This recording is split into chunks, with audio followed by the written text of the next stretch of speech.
Qatar की jail में कैद 8 भारतीयों की रिहाई को लेकर सरकार ने कूटनीतिक और कानूनी कदम उठाने शुरू कर दिए हैं। आज कतर में भारत के 8 पूर्व नौसैनिक थे, इनको मौत की सजा सुना दी गई थी। ये 8 के 8 लोग बच चुके हैं। ये बहुत ही जल्द ये भारत में भी वापस आ जाएंगे। और मैं आपको बता दूं, इस टाइम मेरी फिगर गलत हो सकती है, 10,000 से ज्यादा लोग सऊदी अरब की जेलों के अंदर पाकिस्तानी बैठे पाकिस्तानी मौजूद हैं। और हमने उनके लिए क्या किया, दूसरे नंबर पे उनके सिर्फ 8 लोग। उन्होंने जो है उनके फॉरेन मिनिस्टर की, मैं लास्ट कुछ दिन पहले जो है वो देख रहा था प्रेस कॉन्फ्रेंस, उन्होंने कहा मैं पर्सनली इस केस को लेके चलूंगा, मतलब मैं अपनी पूरी गहरी नजर रखूंगा और इस केस को मैं खुद लेके चलूंगा। यानी 8 लोगों के लिए वो इतना कंसर्न रखते हैं, इतना सीरियस। ये इंडियन नेशनलिज्म का एक केस है जिसको मैं समझाना चाहता हूँ, जो मेरी अपनी एक नाकस अकल में एज स्टूडेंट ऑफ पॉलिटिक्स भाई चुक देंगे फटे ਤੁਹਾਡੀ ਕਿੰਜ ਹਿੰਮਤ ਹੋਈ 8.5 बंदे फड़ लो। बहुत ज्यादा रेयर होता है, कम देखने को मिलता है कि एक कंट्री में एक कोर्ट पहले डेथ सेंटेंस दे दे फिर उसको ऑल टुगेदर रिवर्स कर दे कुछ ही महीनों में। ये सब बहुत फास्ट हुआ है, कानून मानते हुए पूरी तरीके से। और इसमें देखिए इंडियन प्राइम मिनिस्टर ने ना खुद इंटरवेंशन करी थी दिसंबर महीने में। अगर मैं We take a strong position because we are big victims of terrorism. We will have no credibility if we say, when terrorism affects us, it is very serious, but when it happens to somebody else, that is not so serious. The same countries in Europe who are saying don't buy oil from Russia, वो खुद ले रहे थे। और अब आपके सामने आ रहा है कि इंडिया की जरूरत पड़ रही है, और इंडिया वैसे भी इकोनॉमिकली हमसे बहुत आगे है, तो इंडिया की जरूरत कहीं ना कहीं कतर को हर टाइम पे पड़ेगी। We should feel proud as Indians कि आज के समय हमारी कंट्री का इतना इन्फ्लुएंस है कि हम लोग अपनी फॉर्मर नेवी के लोगों को बचा सकते हैं इस तरीके से। और जो इंडिया के 8 ऑफिसर्स हैं वो वापस चले जाएंगे अपनी कंट्री के अंदर, क्योंकि इंडिया जो है वो एक इकोनॉमिकली बहुत स्ट्रॉन्ग कंट्री है। हमारा कोई वहाँ पे केस बन जाता है या हमें जेलों में डाल देते हैं या इवन हमें मर्डर भी कर देते हैं, हमारा मुल्क हमारे पीछे नहीं खड़ा होता। जिस तरह आज इंडिया का मुल्क सिर्फ 8 लोगों के लिए उनके पीछे खड़ा हुआ है। जो पॉइंट है इसको समझने की जरूरत है। ये इंडियन नेशनलिज्म, मैं समझता हूँ ये प्राइम मिनिस्टर मोदी जो है उसने एक इंडियन नेशनलिज्म की एक नई लहर शुरू की है, जिसमें मीडिया, सोसाइटी, सोशल मीडिया सारा गवर्नमेंट के साथ खड़ा हो जाता है। देखना क्या होता है 1 महीना 30 डेज के अंदर आप देखना अलग अलग जगह क्या हो रहा है, धीरे धीरे आपके एक्शन हो रहा है। ये देखिए ना, ये लोग हमारा काम इन्होंने बड़ा आसान कर दिया, क्योंकि अगर आपका दुश्मन बुद्धिमान हो, आपका दुश्मन इंटेलिजेंट हो, तो आपके लिए चैलेंजेस पैदा होते हैं, आपके लिए अलग अलग किस्म के चैलेंजेस। ये तो बेवकूफ हैं, अनपढ़ लोग हैं ये। कतरी अदालत ने भारतीय बहरिया के 8 साबिक एहलकारों को सजाए मौत सुना दी। भारतीय वजारत खारजा ने सजाओं की तस्दीक कर दी है। भारतीय बहरिया के साबिक एहलकारों को 2022 में कतर के खिलाफ इसराइल के लिए जासूसी करने पर जेल भेजा गया था। पीएम मोदी पर्सनली मिले थे कतर के अमीर से। अमीर आप कह लीजिए, उनके जो मेन लीडर हैं, उनके प्रेसिडेंट आप कह लीजिए, उनसे डायरेक्टली पीएम मोदी मिले थे दुबई में। नमस्कार दोस्तों, जैसा कि आप सबको पता है, कुछ ही दिन पहले 8 सैनिकों को, भारत के नेवी सैनिकों को कतार ने फांसी की सज़ा सुनाई थी और उन सभी को बंदी बना के रखा हुआ था। लेकिन अब कतार ने अनाउंसमेंट की है कि उन सभी को छोड़ने के लिए वो लोग तैयार हैं और जल्दी उनको छोड़ के भारत पहुंचा देंगे। अगर सूत्रों की माने तो पहले ही पीएम मोदी से कतार के प्राइम मिनिस्टर की बात हो चुकी थी और उनकी बॉडी लैंग्वेज से साफ साफ समझ में आ रहा था कि वो बहुत अच्छे वे में बात कर रहे हैं, पॉजिटिव उसमें बात कर रहे हैं। शायद वहाँ पे इस टॉपिक पर भी बात हुई थी और इसी की वजह से यही कारण है कि उन 8 सैनिकों को छोड़ने के लिए कतार के प्रेसिडेंट मान गए हैं और अब वो उनको छोड़ रहे हैं, जो कि भारत के लिए बहुत ही ज़्यादा प्राउड मोमेंट है, क्योंकि इससे पहले कभी भी किसी फांसी की सज़ा को बाद में मुकारा नहीं गया है। अगर किसी को फांसी की सज़ा बोली गई है तो वो दी गई है, लेकिन कभी भी इस चीज़ को बदला नहीं गया है। ऐसा पहली बार हुआ है, जो कि भारत के लिए बहुत ही ज़्यादा प्राउड मोमेंट है। तो चलिए देखते हैं क्या रिएक्शन है पाक मीडिया का इस पे। चलते हैं पाक मीडिया की ओर। That is not in the case of Pakistan. मैं आपको सच्ची बात बताऊं, हमारे यहाँ पाकिस्तानी नेशनलिज्म की जो डेफिनेशन है वो कम्प्लीटली डिफरेंट है।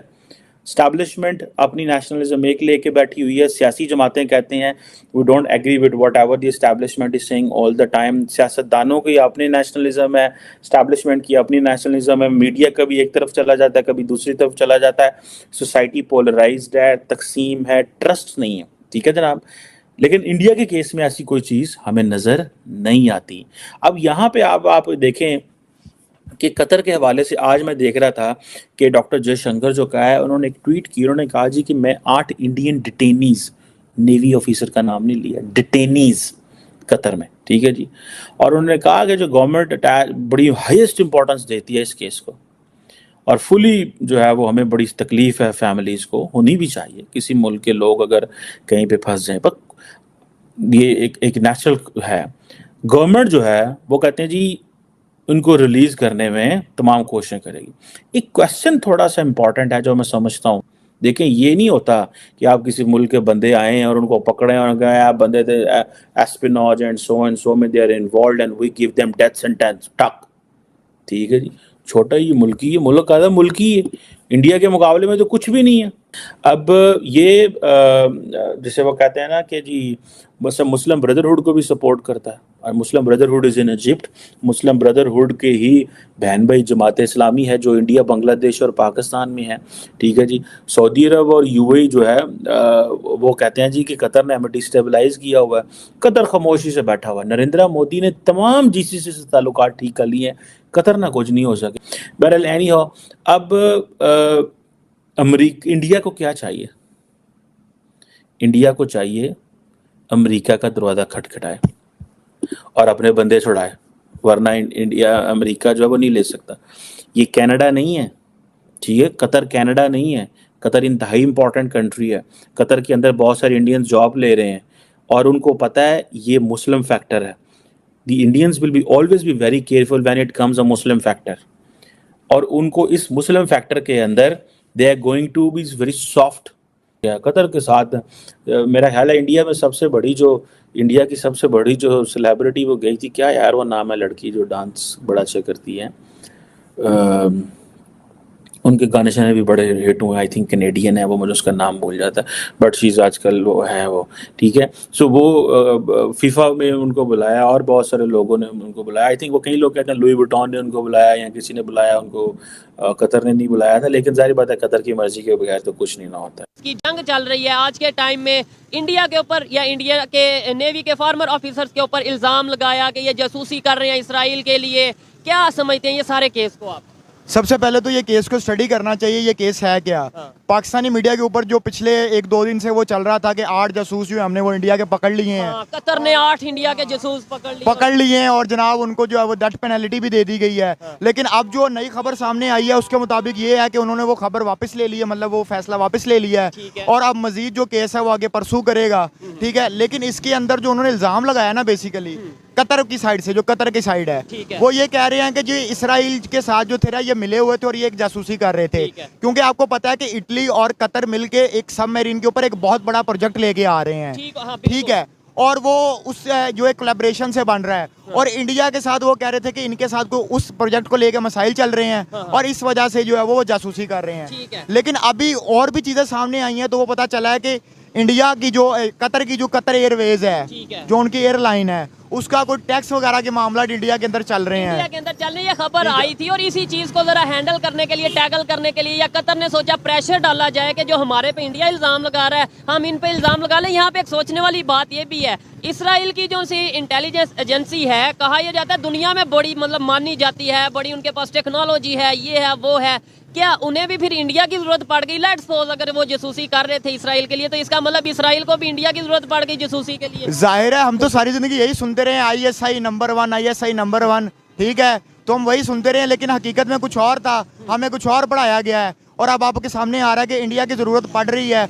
और इंडिया वैसे भी इकोनॉमिकली हमसे बहुत आगे है, तो इंडिया की जरूरत कहीं ना कहीं कतर को हर टाइम पे पड़ेगी। और मैं आपको ये आज पहले ही आपको ये पेशगोई कर रहा हूँ कि ये जो केस है ये खत्म हो जाएगा और जो इंडिया के 8 ऑफिसर्स हैं वो वापस चले जाएंगे अपनी कंट्री के अंदर, क्योंकि इंडिया जो है वो एक इकोनॉमिकली बहुत स्ट्रांग कंट्री है और उनकी LNG की डील चल रही है कतर के साथ, जो कि 20 साल एक मुआहिदा और $1 ट्रिलियन मुआहिदा है, उसको कतर कभी भी नहीं खराब होने देगा। क्योंकि कतर की आप देखें ना, कतर की पूरी जो मैशत है वो ऑयल की बेस के ऊपर चल रही है और उसने अपनी LNG जो है वो उसको बेचनी है और 20 साल का ये पूरा उनका प्रोग्राम है। अच्छा नहीं, लेट्स सपोज एक दूसरी साइड पे अगर देखा जाए, लेट्स सपोज सजाए मौत हो जाती है जो इंडियन फार्मर ऑफिसर है उन्हें हो जाता है, ये जो कतर का डिसीजन है, क्योंकि कतर में ये भी चीज़ मैं क्लियर करता चलूँ कि वहाँ पे जो अगर अदालतों का निज़ाम देखें या ओवरऑल जिसकी लाठी उसकी भैंस, क्योंकि बादशाही निज़ाम है वहाँ पे इस तरीके से। जी मैं यही डिस्कस करना चाह रहा था, उनका जो है वहाँ पे डेमोक्रेसी नहीं है, वहाँ पे बादशाहत का निज़ाम है और वहाँ पे एज सच कोई इतनी ज्यादा जुडिशरी जो है वो आजाद भी नहीं है। ठीक हो गया। ठीक है, वो डिपेंडेंट होती है उस गवर्नमेंट के ऊपर। ठीक है। जैसे पाकिस्तान, इंडिया के अंदर जो है ना वो एक डेमोक्रेसी है, वहाँ पे अदालतें आजाद ठीक हैं, है। लेकिन वहाँ पे ऐसा हिसाब किताब नहीं है। वहाँ पे जो हुकूमत है उसी की लास्ट लाइन चलनी है। ठीक है। तो मैं आपको पहले से कह रहा हूँ कि ये सजाए मौत नहीं होगी, क्योंकि कतर जो है ना उसके अपने मामला, देखिए कतर एयरवेज जो है वो पूरी दुनिया के अंदर चलती है, मानी जाती है, मानी जाती है, ठीक है, अपनी लग्जरी के हिसाब से। और इंडिया के बहुत से जो ऐसे मुसाफिर हो जो वहाँ पे इस वक्त ट्रैवल करते हैं, ठीक है। अगर वो उसी का बैन कर देना तो कतर को बहुत ज्यादा नुकसान होगा। ठीक हो गया। ठीक है। यानी और कि इस केस में अगर लेट्स सपोज कतर वक्ती तौर पे ये फैसला कर लेता है कि हम सजाए मौत देंगे, तो फिर भी